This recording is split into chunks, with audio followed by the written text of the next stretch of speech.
Selamat siang teman-teman YouTubers. Terima kasih sudah mengklik video di channel ini.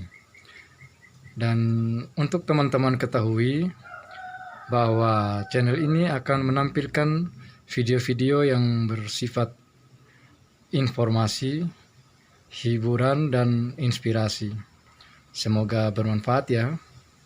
Nah, pada kali ini saya ingin memberikan informasi untuk kita semua tentang sebuah alat yang bermanfaat bagi para peternak dan para penghobi unggas, baik itu ayam, bebek, entok, dan lain-lain. Jadi alat yang ingin saya sampaikan di sini yaitu mesin tetas sederhana. Jadi teman-teman penghobi unggas atau peternak unggas,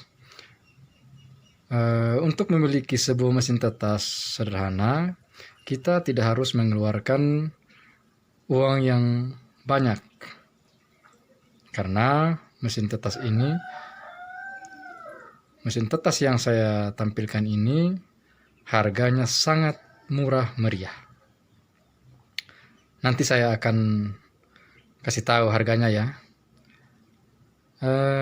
Teman-teman, mesin tetas sederhana ini saya buat sendiri dari bahan styrofoam dan beberapa alat-alat tambahan lainnya seperti yang terdapat pada mesin tetas pada umumnya.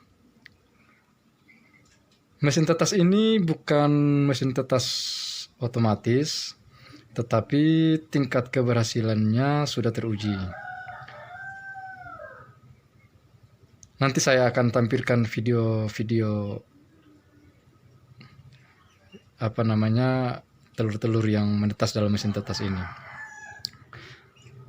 Baiklah, saya akan sedikit menjelaskan mesin tetas ini terdiri dari apa-apa saja, baik itu dimensinya dan biaya yang dikeluarkan dalam pembuatan mesin tetas ini.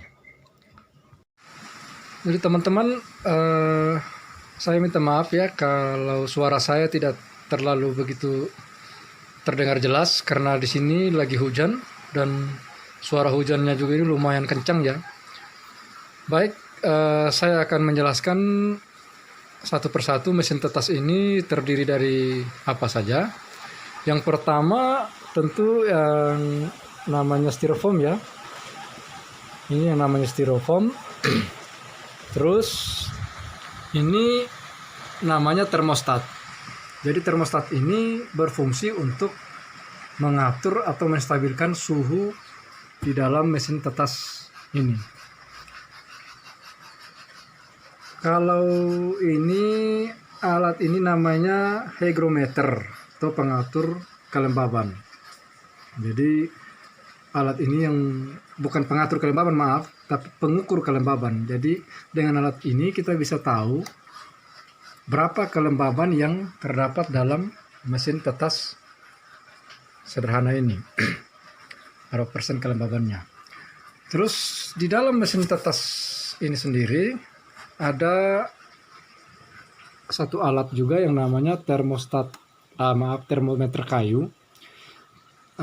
Mungkin teman-teman bertanya, kenapa sudah ada termostat atau pengatur suhu tetapi masih menggunakan termometer kayu ini? Itu nanti di video berikut saya akan menjelaskan kenapa sudah ada termostat tetapi saya masih menggunakan termometer kayu ini.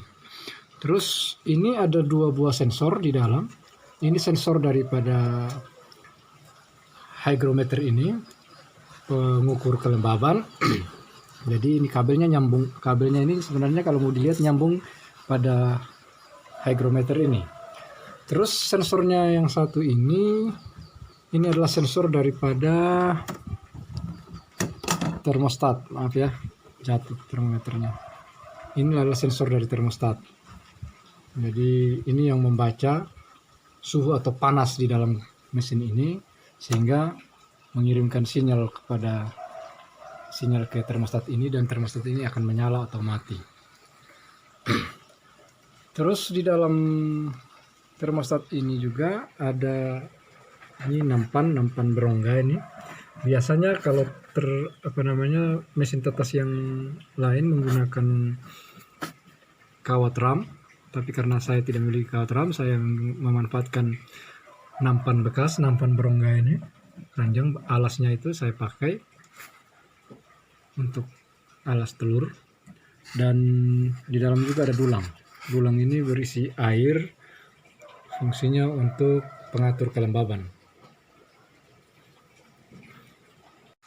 Selain itu, dalam mesin tetas ini terdapat 2 buah bola lampu, itu masing-masing berukuran 5 watt ya, jadi dikali 2 itu ada 10 watt.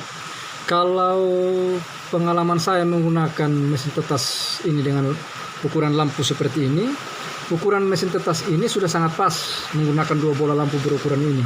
Itu suhunya sudah bisa mencapai suhu penetasan telur yang sebenarnya ya, di 38 derajat celcius, bahkan bisa lebih, cuman kan kita bisa mengaturnya lewat termostat nanti seperti itu. Dan yang berikut, mesin tetas sederhana ini juga memiliki ventilasi di atas, ventilasi udara.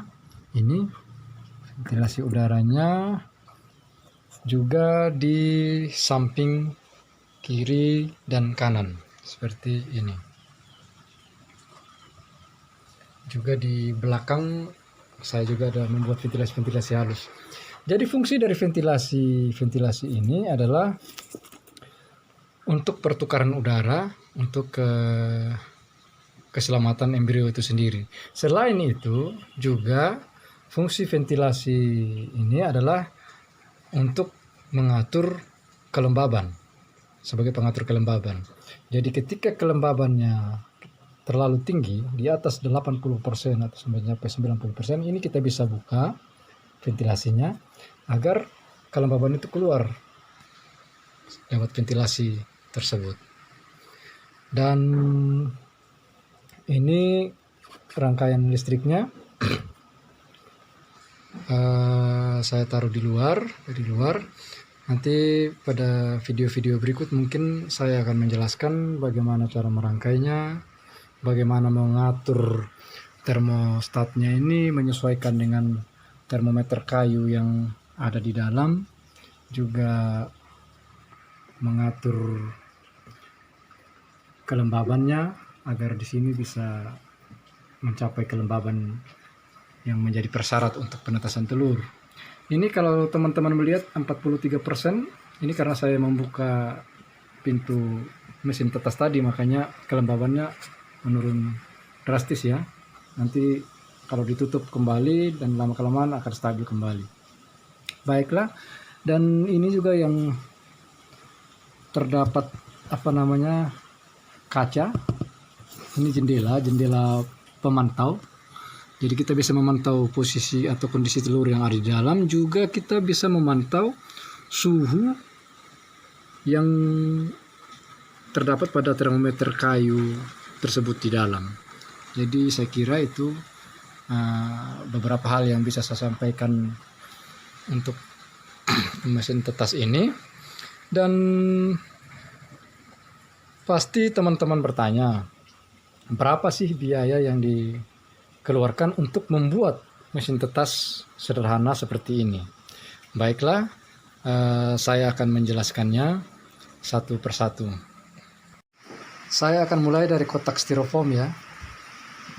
Ini kotak styrofoam di tempat saya harganya satu buah itu Rp40.000. Mungkin di tempat teman-teman harganya sedikit berbeda ya. Dan yang berikut, termostat ini kemarin saya beli di toko online, itu harganya Rp38.000. Terus hygrometer ini juga saya beli di toko online, harganya Rp28.000.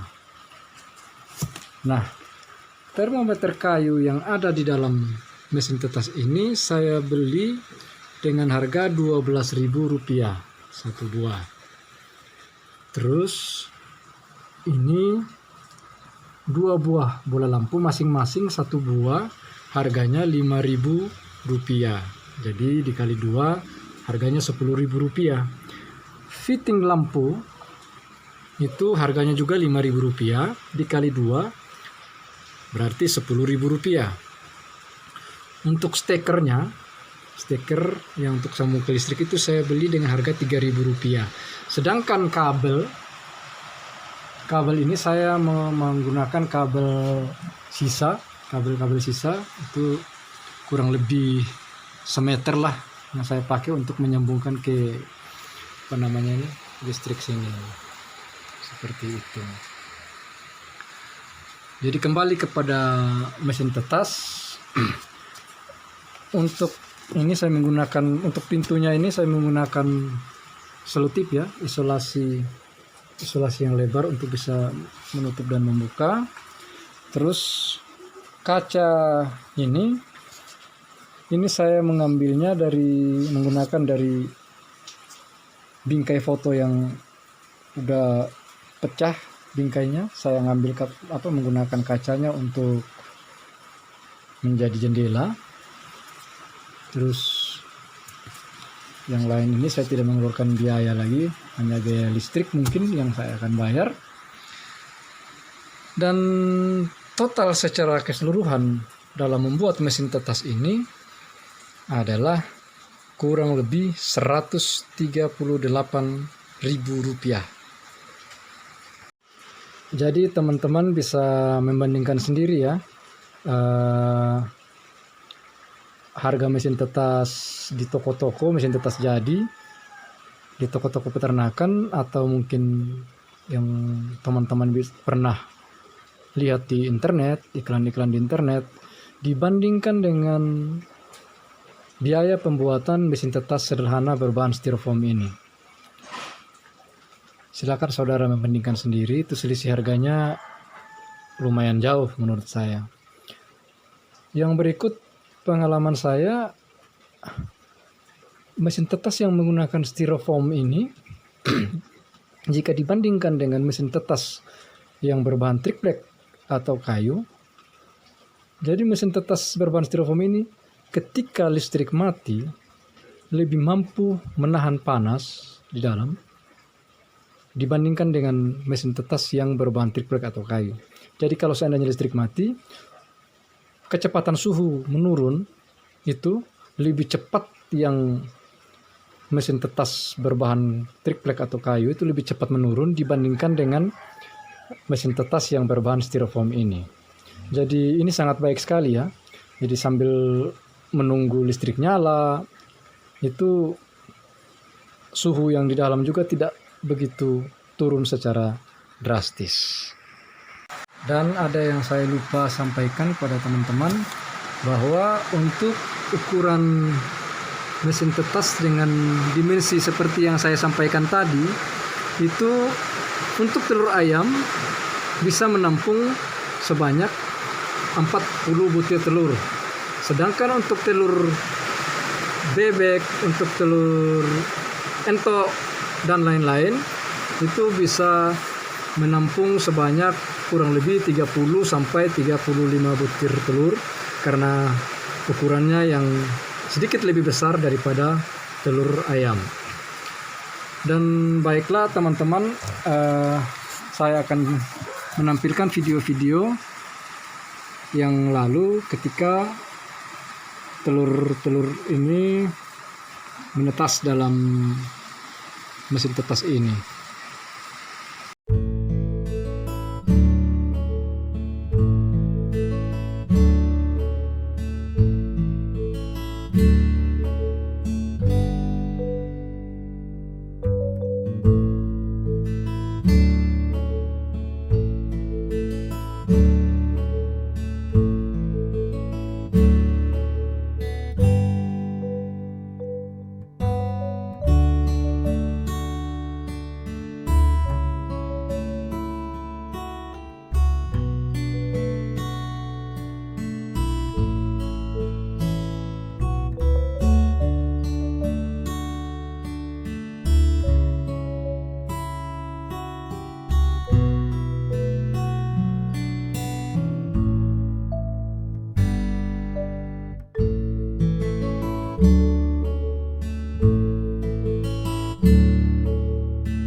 Jadi itulah teman-teman, telur-telur ayam dan telur entok yang pernah menetas dalam mesin tetes ini yang sempat saya videokan beberapa hari yang lalu. Dan untuk teman-teman, saya menyarankan supaya jangan terlalu bergantung juga kepada mesin tetas ya. Ketika induk itu mau mengerami telurnya, sebaiknya dibiarkan saja dierami secara alami oleh induknya. Nah, ini mesin tetas ini saya buat kemarin juga hanya karena saya melihat entok-entok piaraan saya itu tidak mau mengerami telurnya. Makanya saya punya ide buat mesin tetas untuk menyelamatkan telur-telur tersebut. Dan untuk entok yang mengerami telurnya itu, telurnya saya tidak ganggu, saya biarkan saja dia menetas secara alami dengan dierami oleh induknya. Jadi inilah yang bisa saya sampaikan untuk teman-teman. Semoga video ini bisa bermanfaat buat teman-teman, bisa menginspirasi teman-teman dan menjadi referensi untuk mencari alternatif lain yang lebih mudah, murah, dan membantu dalam usaha-usaha dan hobi kita. Semoga bermanfaat ya teman-teman, dan sampai jumpa di video-video berikutnya. Salam.